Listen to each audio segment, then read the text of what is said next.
Good. This is your servant leader, OG Regalisa and Jessica Annie. Yes, good morning. And I'm one of the co-leadership here at Christ Instead Fellowship. And we are graced today once more, not once more, for the first time by Sister Liza. And this will not be just for today. So they will be appearing every once in a while in our CHF platform because these people have grown in the gospel and matured. And I've overseen them and I've even on Zoom and I've met them. And we thank God that we are connected. We do what we love for the Lord and we are united in the spirit to share the gospel. We have the same passion to serve the Lord and to serve Him with our hearts, mind, and soul, not to brag, but it's just our love for Him. And we thank God that has graced us today for this topic called When God Seems Silent. Isn't it that in our lifetime or in our Christian Christian experiences, sometimes you seem that there is this kind of experience that is so just flourishing, and you seem like so it's so in love with Christ and you are on fire. But then there are times too that we go in the valleys of just where is God? You know, where is God? I cannot feel Him anymore. But in those times, God is still there, and He is never silent, and He's Amen. just working behind the scenes. And I've seen that over and over again. And now I've learned that even though He's silent, my duty is to wait and continue to love and worship Him, and then just trust and leave it in His hands. And when He does, I'm so blown away for what those period of waiting and silence is actually have done in my life and my family. So today, that's a wonderful message to be brought to you, and I'm so excited of what the Lord will reveal to us through our sister Liza Yap. So here you go. I represent you. One of our speakers today is Sister Liza Yap. Fire away, sister, and introduce yourself. Thank you so much. Thank you so much for that wonderful introduction, Tita Annie. And good morning, everyone. For those who may not know me yet, no, my name is Teacher Liza or Liza Yap. No, I have the privilege of serving as a program coordinator, kids and youth ministry, spiritual life coach, mentor, discipler, mother of two. It's a truly an honor talaga and a blessing to share God's word with you today. So it's my first time to preach on a Sunday. So usually Sunday afternoon, mostly Saturdays because here in Manila, Saturdays yung aking mga ministries. Yes, But yes. I believe that God has a message for each one of us, regardless of where we are in our spiritual journey. Yeah, Amen. whether you came today full of faith or carrying questions and burdens in your heart, I pray that God's word will encourage, strengthen, and speak directly to you.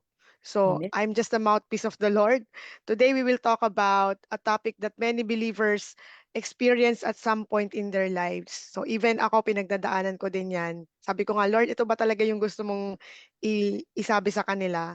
So when heaven seems silent, there are moments when we pray and wait for answers, when we seek God's direction, and sometimes when it feels like heaven is quiet, parang Lord, where are you? Ganyan. But through scripture, we will discover that God's silence does not mean his absence and his delay does not mean his denial.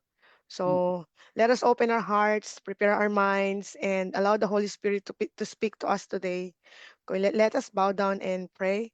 Um, Lord Heavenly Father God, thank you for the privilege of standing before your people today to share your word. There's no distance and space in the spirit, Father God, wherever Amen. we are right now in the part of the world. I acknowledge that apart from you, I can do nothing, Father God. I need your wisdom, your strength, your anointing. Lord, let me decrease so that you may increase. Let every word Amen. that comes out of my mouth be pleasing to you and bring glory to your Amen. name. Guard my heart, from fear, pride, or distraction, and help me speak with boldness, clarity, and conviction.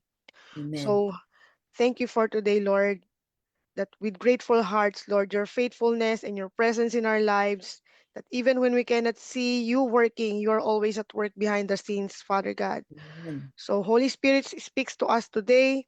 Remove every distraction and help us hear your voice clearly through your word. Strengthen our faith, deepen our trust, and teach us to wait on you with confidence and patience.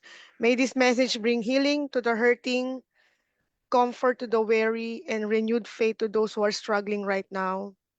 We surrender this time to you and ask that Jesus alone be glorified in everything that is said and Amen. done. In the mighty name of Jesus, Amen. amen. Amen. Ayan. Amen. So Amen. let me share my screen.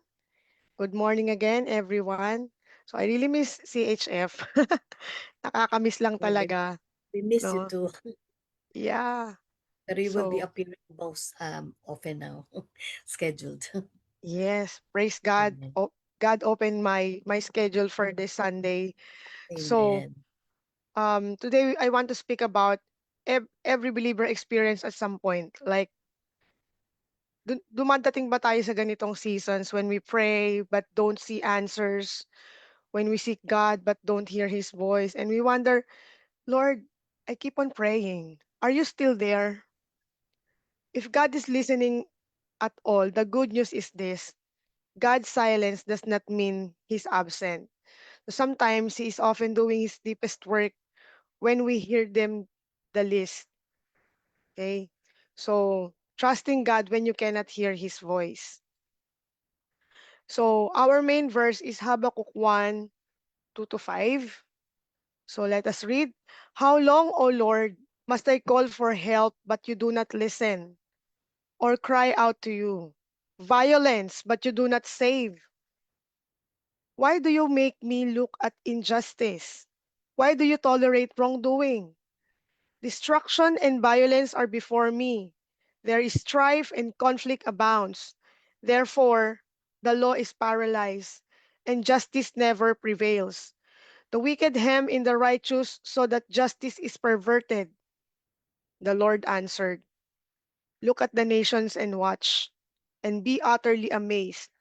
For I am going to do something in your days that you would not believe, even if you were told. So what is the context of this Habakkuk 1, 2 to 5?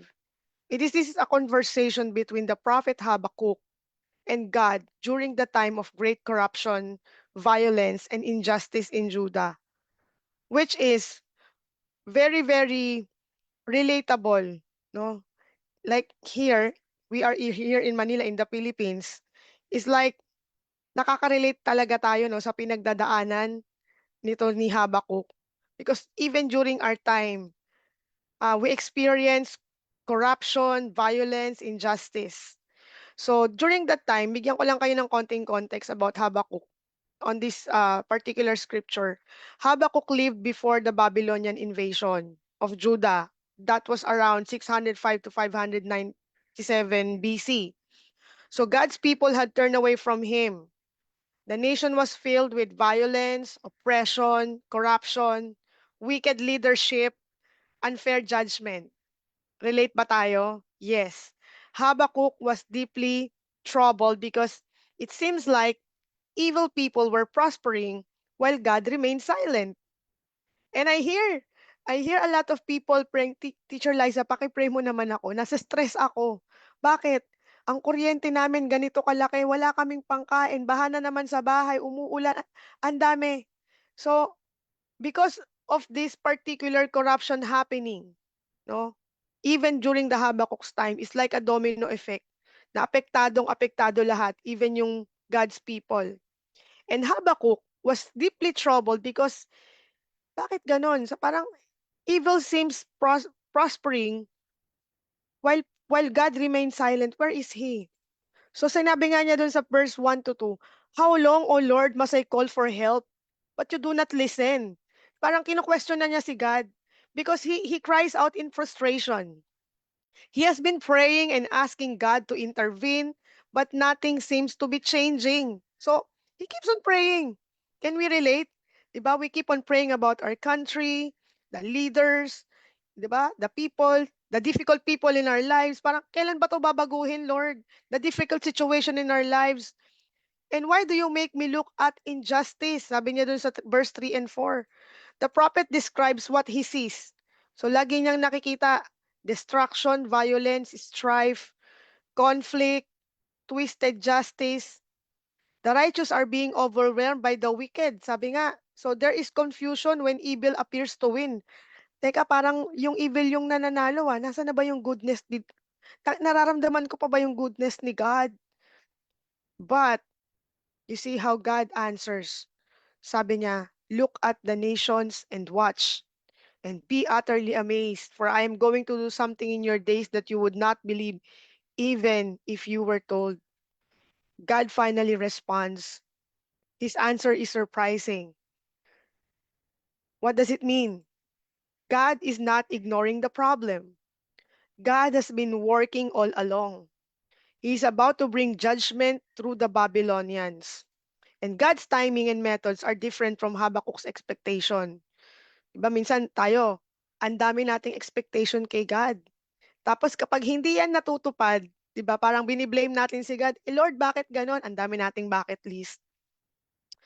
But we don't even remember that God, his timing and methods are very very different, no? Kaya nga in our Christian walk, dapat lagi tayong zero expectation, 'di ba? To spare us to unnecessary hurt.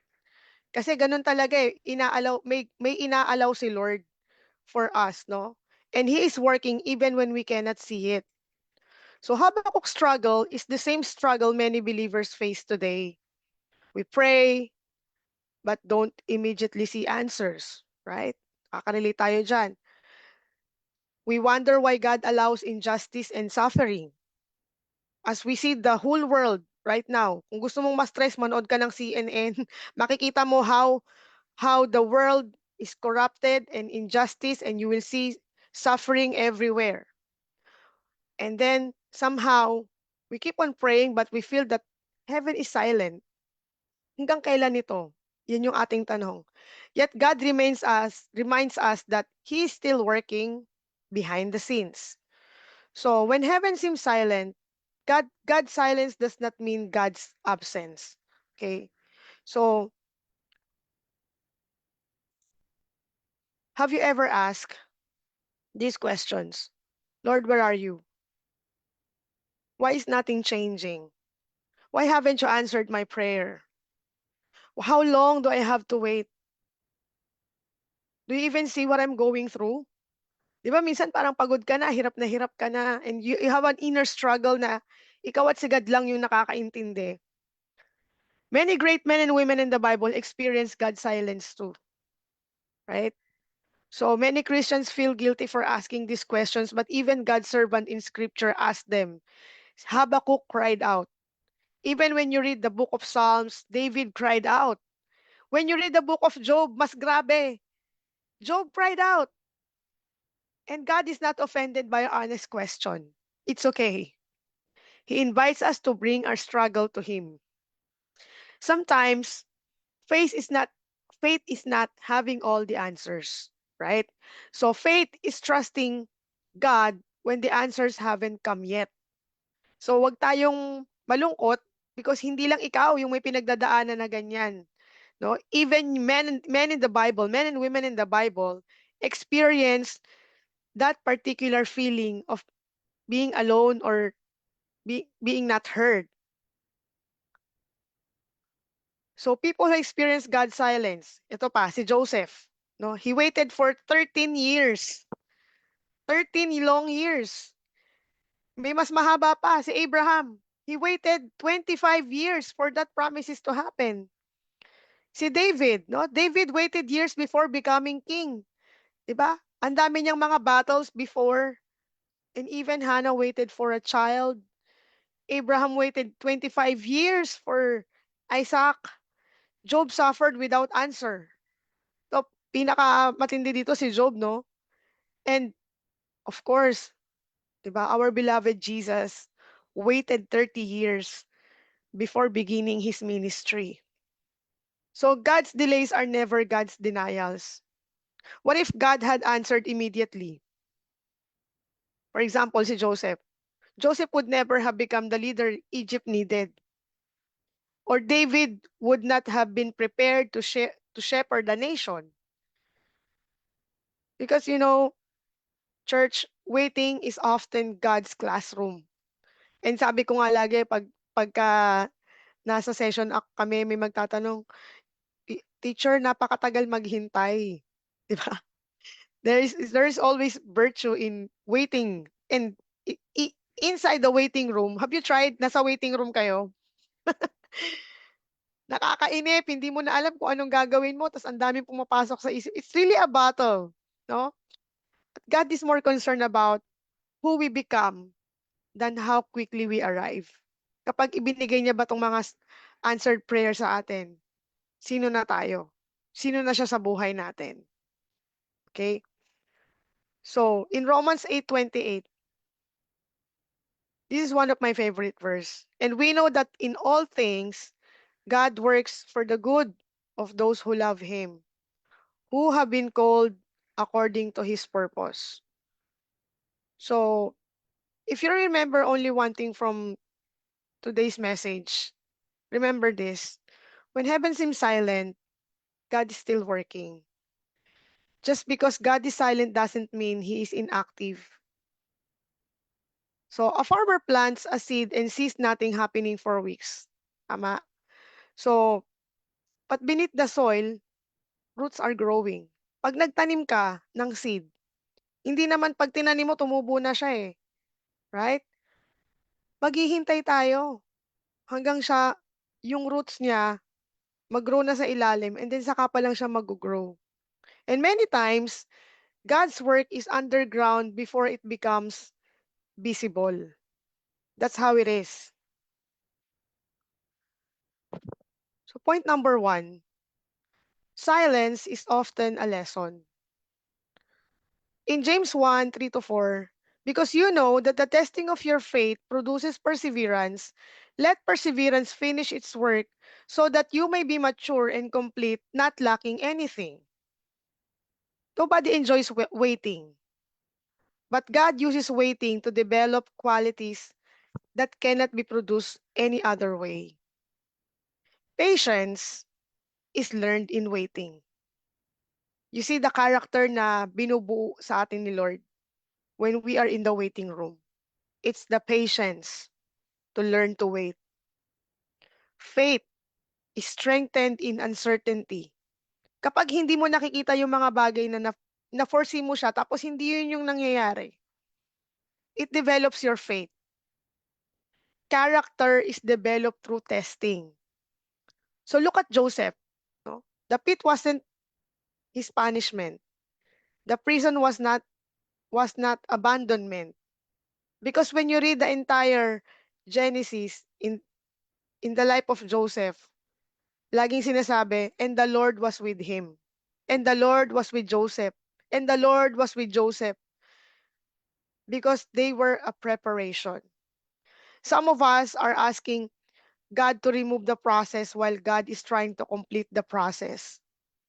Madalas yun yung ipinagdadasal natin. Lord, tanggalin mo na to. Ayoko na to. Nakaka-stress na to. Hindi ko na to kaya. But you have to ask yourself, what is God teaching me right now? Instead of teaching God, no, na turuan natin si Lord, Lord, tanggalin mo na to. Utusan natin siya, remove this process. I don't like this process. Bakit may ganito pang proseso? 'Di ba? Why is everything so hard for me? 'Di ba? May mga bagay kang um, inaasam or dinidesire. Isang click lang dapat ni Lord, nandun na yun eh. But sometimes you have to go through that process from point A to point B. And hindi siya ganun kadali. But instead of asking God why, ask yourself, what is God teaching me right now? Ano bang tinuturo sa akin ni Lord dito sa sitwasyon na to? What character is He developing sa buhay ko? No? Most of my friends na mga businessman, Chinese, they don't want to become Christians daw. And I asked them why. Because ang sinasabi nila, pag naging Christian ka kasi dahil pagsubok, 'di ba? Mawawala yung blessing. Parang gano'n. Parang ang daming mga negative na nangyayari. And sometimes, yun yung nagiging mindset nila. And that is why we keep on sharing the gospel to them because Jesus is not the Lord of their life. And yun yung nagiging reaction kapag yung tao hindi ang lordship ay wala kay Jesus. No? So when God is silent, it is often a lesson for us to develop our character, to develop and strengthen our faith.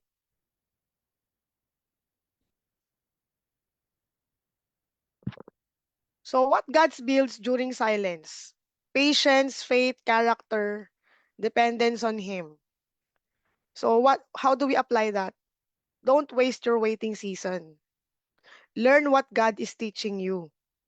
So kung nasang season ka man ng buhay mo ngayon, tanungin mo din sarili mo, ano ba yung lesson ko today? No, para tayong nasa school eh. Para lagi tayong nasa school. No, just like the Joseph example. Before God elevated him to the palace, he prepared him in the pit and prison. 'Di ba? Ang grabe yung nangyari kay Joseph. And hindi lang, eto pa, hindi naman ibang tao yung gumawa sa kanya kung bakit siya napunta sa ganyang sitwasyon. No? Napunta siya sa ganyang sitwasyon, walang iba kundi pamilya niya, mga kapatid niya. No? Nakaka-relate ka ba? No, na yung gumagawa ng mga suffering mo, minsan, close na close sa puso mo. And it's really hurting. Sobrang sakit. No? But then, because Joseph, his lordship is God, no? And Joseph, ginaid siya ni Lord sa lahat. Kaya nga pag binasa mo siya, and God was with Joseph. No? He keep on trusting. Hindi siya huminto. Hindi siya huminto na maniwala sa Panginoon. Hindi siya huminto sa faith niya. Hindi siya nag-backslide. He keep on believing. It's the faith, it's the character, it's the dependence on Him na na-develop kay Joseph. How about you? Ano dinidevelop ni Lord sa character mo ngayon in your present situation? So God may not be working according to our timetable, but He is working according to His purpose. So yun nga yung Romans 8:28. Sometimes we have a lot of plans, dami natin gustong mangyari, pero hindi yun yung timetable ni Lord para sa atin. Because God is not yet done with us. Point number 2, every delay has a next step. So kung ang silence daw ay lesson, yung mga delays natin, meron niyang kasunod na step. So again, in Habakkuk 2 verse 3, for the revelation awaits an appointed time, it speaks of the end and will not prove false. Though it linger, wait for it. It will certainly come and will not delay. Ang ganda, di ba? Ang ganda ng promises ni Lord, even in the delays. Delays are often what? Preparation, protection, positioning. Because every delay has a next step, sabi nga. God's delays always have purpose. Sometimes, God delays because He is preparing us. Piniprepare ka niya. He delays because He is protecting us. Pinoprotektahan ka. And sometimes, He delays because He is positioning you. Diba? Look at Lazarus. So, if we read the John 11 verse 6 hanggang 44, this is the story of how Lazarus died and then Jesus, ang tagal niyang dumating, 'di ba? Jesus intentionally delayed coming. Alam ni Jesus eh. Pero intentionally nag hindi muna siya pumunta doon. To everyone around him, it looked like he was too late, 'di ba? How many times tinanong siya ni Mary at saka ni Martha nung magkapatid, na kung sana Jesus nandito ka nang maaga, hindi naman siya namatay eh, 'di ba? Sana nabuhay pa siya, eh, pero kasi ang tagal mong dumating, 'di ba? Parang we know the character of Martha and Mary, right? No, but Jesus loved them. Jesus loved this family. Jesus wasn't late. He was setting the stage for a great miracle. no? Intentionally, ginawa ni Jesus yon, inallow niya yon, kasi meron siyang gagawing greater miracle in the life of this family. Sometimes, God's answer is delayed because He wants to do something bigger than what we ask for. Kasi minsan parang yung hiniling natin, kala natin sobrang laki na. Pero sabi ni Lord, wait, there's more. Are you satisfied with the little blessing? Diba? Because, of course, our God, His glory is always to Him. No? What looked like disappointment became a testimony. You try to put yourself in the life of Martha and Mary. Namatayan ka ng kapatid. Sobrang painful. Tapos yung best friend nyo si Jesus, hinihintay mo, ang tagal. So, madidisappoint ka na nun. Parang, mahalaga ba talaga kami sa'yo? Bakit ang tagal mo namang dumating? 'Di ba? Lord, mahalaga ba ako sa'yo? Naririnig mo ba yung mga dalangin ko? But sometimes, God's answer is delayed because He wants to do something bigger than what we ask for. Because He wants He wants us to see the miracle that is about to happen. Gusto niyang patunayan yung kanyang power in your life, no? So yung delays na yan, piniprepare ka niya. Okay, piniprepare ka niya, pinoprotektahan ka niya, pinoposition ka niya kung saan ka dapat. So how do we apply this? Trust God's timing more than your own understanding. So most of the time, we we are self-sufficient people, right? Kaya ko tong gawa ng paraan, 'di ba? Ito yung talent ko, 'di ba? Kayang-kayang gawin, kaya ko tong gawin. No, meron tayong mga ganyang self-sufficiency mode na bumabalik tayo dun sa default mode na yon. But this time, God is teaching us. His delays are taking us to the next step. Okay? So, last point, stay trusting. In Isaiah 40 verse 31, but those who hope in the Lord will renew their strength. They will soar on wings like eagles. They will run and not grow weary. They will walk and not be faint. So this is one of the greatest verse na sobrang love ko. Like, pag nag-iisa ka na lang, parang, ha. Remember the eagles, they can fly alone. Okay? They are taking the lead, no? So, inahalon tayo ni Isaiah sa eagles, no? For those people who always hope in the Lord will always renew our strength, and we will soar like eagles. We will never grow weary, and we will walk and never be faint. Ang ganda, di ba? So the greatest danger during silent season is quitting season. Ito yun eh. What waiting does not mean. It doesn't mean not quitting, not complaining, not becoming bitter. Church, we are still human, right? Nakakaramdam tayo ng pagod, nakakaramdam tayo ng mga negative emotions. Yeah. And we need to acknowledge that emotion because we are still human, okay? But during the season of waiting, during the seasons of silence of God, many people stop praying. Ikaw din ba to? Yung napagod ka na, ayoko na mag-pray. Tapos yung tipong pupunta ka sa church, ang ganda ng congregation, tapos nandun ka sa likod, nagtatampo ka kay Lord. Ayaw mo man lang lumapit sa altar. May ganun tayong mga attitude, di ba? When we having that feeling na di naman ako naririnig ni God, ayoko na lang siyang kausapin. Di ba? Even in our earthly fathers, earthly mothers, ganyan tayo eh. Pag hindi tayo napagbigyan, pag hindi pa nasasagot yung gusto natin, di ba? Ginalingan ko naman sa school, di ba? Bakit yung request ko hindi pa rin naman, wala pa akong reward. May ganyan, di ba? So, ano pa? The greatest danger during silent season is the quitting season. We quit. We stop serving. We stop believing. No?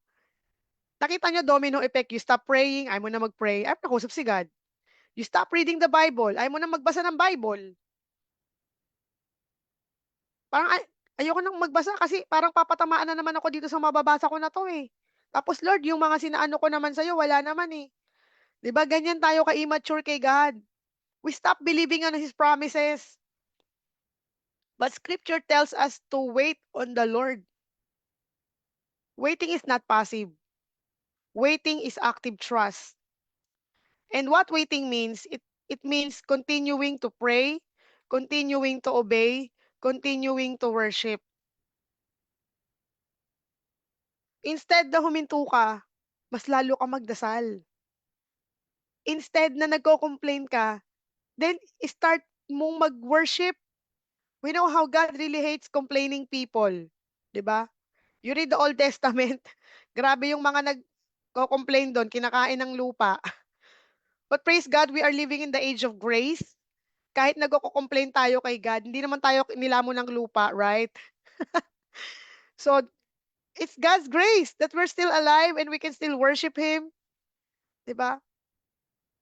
And it's our department to obey Him because He knows everything. He's the Lord of all. So the best example is Paul and Silas. No? Paul and Silas worship in prison before their breakthrough. Grabe pinagdaanan nito ni Paul at saka ni Silas. When you read the book of Acts, 'di ba? Nag-share ka na lang ng gospel, 'di ba? Nandiyan babatuhin ka ng mga tao, ipe-persecute ka, ang dami nilang pinagdaanan, nakulong pa sila. But did they stop? Na, Lord, ayoko na. Ayoko na mag-share, 'di ba? Mamamatay pala ako dito, eh. And sometimes konting persecution lang, konting may nasabi lang na insults about us, dinidimdim na natin 'yan. Masyado na tayong resentful, 'di ba? Is that the heart of Jesus? 'Di ba? Is that the heart of Paul and Silas as well? No, wala kasi ko nabasa sa Bible na nag-resent sila or whatever. But what they did, they continue, no? Their breakthrough came after their faithfulness. What they did inside the prison, they worship God. Ang lakas pa ng worship nila. Sometimes I think, parang pag iniisip ko, Lord, kaya ko ba yun? Makukulong ako tapos kakanta pa ako sa loob ng kulungan. Imagine mo yun, makukulong ka. 'Di ba? Tapos hindi mo alam kung kailan kang papalabasin. Mas nakakainip yun kasi naghihintay ka sa waiting room. Right? But because of that, Paul and Silas worship before the prison, doors are opened, and their breakthrough came after their faithfulness. Nagkaroon ng miracles doon. So even the life of Lazarus, na namatay siya, na-delay si Jesus, dumating si Jesus para patunayan sa lahat na I am the God of the resurrection. Kaya kong buhayin lahat ng patay. Anong hindi kayang buhayin ng Lord sa buhay mo na patay ngayon? Is it your finances? Is it your relationship? Is it your marriage relationship? Is it your situation in the office? Wherever you are, don't quit. So silent. Okay, mahilig ako sa acronym. Kung mapapansin niyo sa lahat ng preaching ko, meron akong acronym for us to remember. Okay, silent. Seek God daily. No? Don't run from God during silence. Run toward Him. So instead na magmuni-muni ka kung ano-ano na naman ang gagawin mo, ang tawag diyan, coping. Meron tayong coping mechanism eh. Nasa coping season tayo, yung nagko-cope na lang tayo kasi parang hindi pa naman nangyayari itong gusto ko. So ito muna yung gagawin ko. Masyado nag-Netflix ka na, na-addict ka na sa nag-ML ka na. Nagkakaroon ka ng coping instead of running to God during His silence. Seek God daily. Continue read your Bible. Continue praying. Diba? Continue talking to your disciples or your mentors. Or pray for them. Diba? And pray for yourself. Kasi when we serve, when we pray for other people, we forget our own. No? And nakakalimutan natin yung joy. You know the joy? Jesus first, others next, yourself last. When you worship Jesus, you have the joy of serving others, praying for others, and then mahuhuli yung sarili mo. And for me, that's the meaning of joy. Parang it's really joyful, no? To seek God daily. Increase your faith. Feed your faith with God's word instead feeding your fears. Most of the time, nandun tayo nakafocus sa kinatatakutan natin. So, yesterday, I'm talking to another sister in Christ. She's full of fear, and she has to discipline her son. Pero natatakot siyang i-disiplina yung anak niya because the son is being disrespectful, and the son is already at his age 20 like that.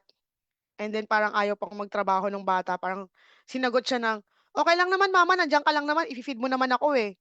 What? You're already 20 years old, 'di ba? You should be working.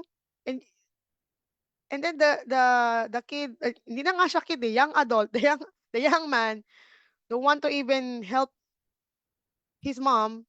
And then nagkaroon sila ng argument, and then the sister, parang siya pa yung natatakot i-disiplina yung anak niya. Sabi niya, "Sis, biblical ba yun? Didisiplinahin ko yung ano." Yes, it is! 'Di ba? Sabi nga, even the Bible nga eh. Sinasabi dapat nispank natin yung anak natin once in a while. Because God how discipline us also. 'Di ba? And then she has a lot of fear. Hindi kasi baka mag-suicide siya. Lagi niya kasing sinasabi magpapakamatay siya. Pagka ganito, pagka ganyan. Sabi ko, no, cut and cancel that kind of mindset. 'Di ba? Cast it out. It is not a mind of Christ. Where is your faith, sister? I told her. So we need to increase your faith. Feed your faith with God's word instead of feeding your fears. And then I asked her, "Sister, how's your Bible reading? How's your personal relationship with the Lord?" Because kapag ganun yung faith, nawawala yung faith mo, natatabunan ka ng fear. There's something wrong with your relationship with God. There's something wrong. 'Di ba? Nakakalimutan mo, the devil will always tend us to forget the promises of God. So what do we need to feed? We need to feed our faith. We need to feed our soul. Okay? Hindi lang tayo basta a-attend lang tayo every Sunday, upo tayo sa church, or makikinig dito sa live stream. We need to do our part to, you know, feed our faith. And then learn the lesson. Ask God what He wants to teach you. Why don't we um reverse, no, yung mga prayers natin na negative?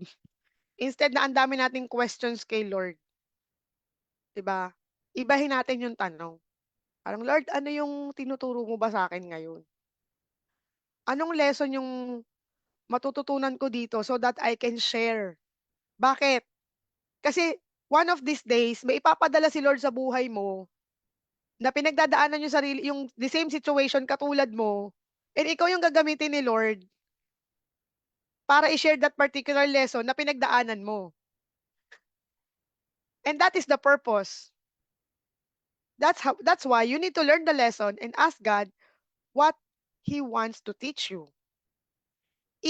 No? Expect His timing. Trust God. Trust God's clock is better than yours. Palaging ganon. Kasi iba talaga yung timeline ng heaven. Iba yung timeline ng earth. No? Nandito pa tayo sa earth. So, dapat nandun tayo na mag-expect tayo dun sa timing ni Lord. Hindi dun sa timing natin. Kasi minsan kahit anong gawin natin, if it is not God's will, walang mangyayari. Okay? And never give up. Don't quit one day before your breakthrough. Sometimes kung kailan malapit ka na dun sa success, saka ka pa umalis. And most of the time, ganun yung nangyayari sa ating mga tao. Konting-konti na lang. 'Di ba? Miracles will happen. So remember Moses? When he was on the edge, sabi niya, "Nasaan na ba tayo? Bakit pa ako nandito? Ba't mo ako dinala sa wilderness? Nasa dead end kami." Umatras ba si Moses? Hindi. Tumuloy pa din siya, 'di ba? Tinawag niya ang Panginoon. And then, what happened? No? Nabuksan yung Red Sea. Nakatawid sila. Sometimes nandun na tayo sa harap ng Red Sea na 'yan, eh. Hindi lang tayo mapadaan pa ni Lord kasi kulang pa yung faith mo, may something in your heart na inaayos si Lord. T, trust His plan. Even when you don't understand God's ways, sabi nga dun sa kanta, trust His heart. Are you trusting God's heart? Gaano kalalim yung pagtitiwala mo sa Panginoon? So when God is silent, remember, let me remind you of these 5 truths. God is listening, God is working, God is preparing, God is protecting, and God is faithful. Sometimes, your feelings may tell you, God has forgotten you. Lalo na kapag sobrang tagal nung hinihiling mo sa Kanya. But God's promises says otherwise. In Psalm 46 verse 10, be still, sabi niya sa atin, and know that I am God. The cross itself proves God's love for us. And that is why you became a believer. Because of that particular cross.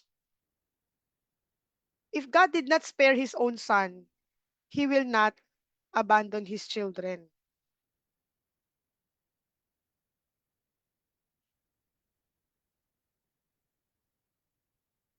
So heaven's silence does not mean heaven's absence. So God may be silent, but He is never inactive. God may seem distant, but He is always near. God may not answer immediately, but He always answers perfectly. So instead, hanapin natin yung mga answered prayer sa atin. Bilangin mo. This week, I challenge you to change your prayer. Instead of asking, Lord, why are you silent? Ang itanong mo sa Kanya, Lord, what are you teaching me right now? That simple shift changes us from becoming frustrated to becoming teachable. Ang ganda, di ba? Kasi character pa rin natin yung inaayos ni Lord. God often speaks through the very season we are trying to escape. The more na tinatakbuhan mo, takbo, takbo, takbo, sige, takbo lang tayo. Run, no? It is the very season we are trying to escape that God often speaks. Doon natin siya madidinig. So ask the Lord, Lord, what are you teaching me? Anong character pa din yung binubuo sa atin ni Lord? It's the character of a teachable heart and an obedience. So, as we close, remember this, silence is not rejection, delay is not denial, and waiting is not wasted. So, for your particular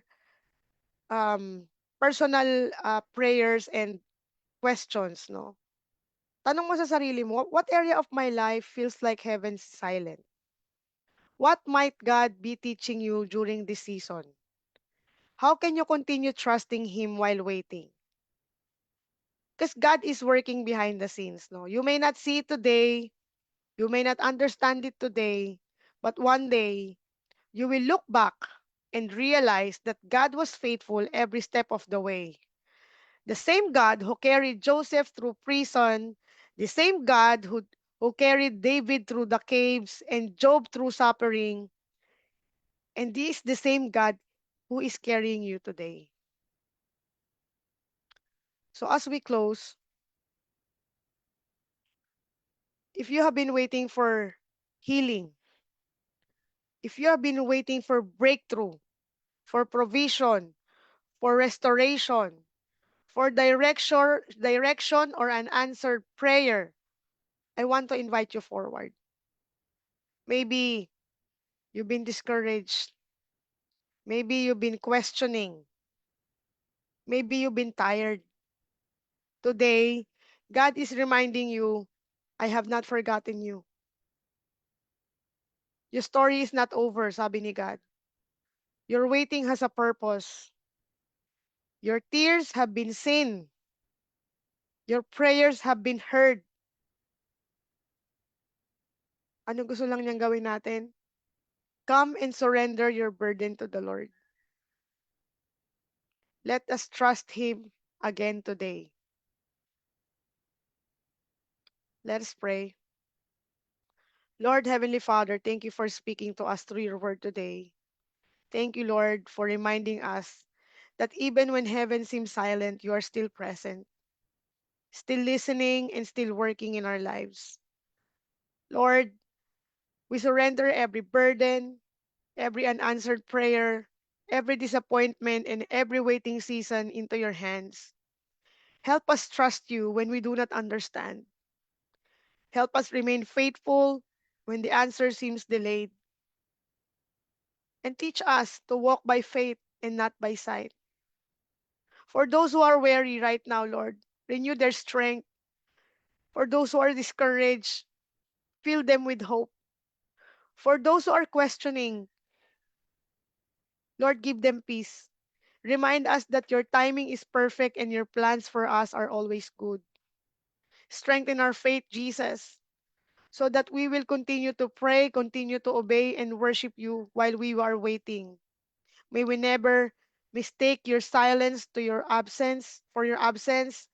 Help us remember that you are always at work, even when we cannot see it. So as I close this particular topic, Father God, may your word remain in our hearts. Let it bear fruit in our lives and transform the way we trust you during difficult seasons. We declare that you are faithful, you are good, and you are worthy of our trust. We choose to wait on you with confidence, knowing that your promises never fail. We give you all the glory, the honor, and praise. In the mighty name of Jesus, amen. Thank you, church. Amen. Thank you, Sis Liza, Lord. for that wonderful message. Hallelujah. We thank you for all those points and those, things that we need to apply when we think that God seems silent, no? Madalas talaga, as I always see it as a pruning season. Yan. And when God seems silent, it's just working internally in us at nililinis ang ating mga viruses, spiritual viruses, so that we will be more able and enough to serve Him and to serve Him in His, principles and standards, because He is holy, and He's making us holy like Himself. Not that we are perfect yet, but He is perfecting us. So when God seems silent, it has a purpose. It has promotion, it builds us up, and it builds most of all our character, and also are us becoming in conformity to the image of His Son. Yan ang ginagawa ng Holy Spirit, di ba, Sister Liza? To actually make us like Christ into His full image. Amen. Thank you, Sister Liza, for this wonderful message. And thank you for all those who are watching us, even in YouTube or even in your, God sees you. And we so thank God that you are, uh, you know, um, be encouraged with all the messages brought here from our platform and Christ is Dead Fellowship. We are not for us to make viral, news or anything like that. We simply are sharers of the gospel, and that is what we are called for. So thank you so much. And again, this is your host, Sister Annie Regaliza from Christ is Dead Fellowship. And also, thank you so much, Sister Liza, for a wonderful message today. Indeed, we are reminded that instead of complaining with all the things, the news that we hear, we just let God be, because He knows, and He is the Almighty God, who is the Alpha and all the and also the Omega. So He sees it all before it even happens. So let's just trust God. Let's just wait on God and continue to serve Him no matter what. in our private and public. Continue to shine and share the good news of our Lord Jesus Christ. So, Father, we thank you for today. Bless your children. Bless those who will hear this gospel. May they reach the hearts and may you empower us, Holy Spirit, to not only be hearers of the word, but doers of it. You will enable us. You will be the power that works in us to do what Christ always asks us to do and to serve Him with all of our lives. In Jesus' mighty name, we thank you, Holy Spirit, Father and Son. Amen and amen. Hallelujah. Thank you again. And it's now time to say goodbye. God bless you all. Have a blessed week ahead. See you again next Sunday, morning and nights. And if you are free tonight, we also have programs and Zoom. It's there on our page at Crisis Dead Fellowship on FB. Our topics are all for empowering, for maturity, for growth. And this is discipleship. Many things that we don't even know about what Jesus taught. And yet we are all doing our bit to actually share to you what he taught, because the disciples never become apostles quickly. They learn, they mature, they are child when they are being handed over to Christ by the Father. And then Jesus took them, these 12, took care of them, feed them, know their faults, adjust their weaknesses, and become strength. Then later on, when they're ready, when Christ leaves the earth or left the earth, sila ay binigyan ng empowerment of the Holy Spirit. And they become the gospel bearers, the powerful kingdom of our Lord Jesus Christ. Amen. Same call and mandate. What Jesus has been called, that's what he has been calling a lot today, and empowering to uh, by the enabling power of the Holy Spirit. Amen. That is sent to us by Jesus Christ. God bless you. This is now from Christ is the Head Fellowship. See you po next one Sunday. Bye.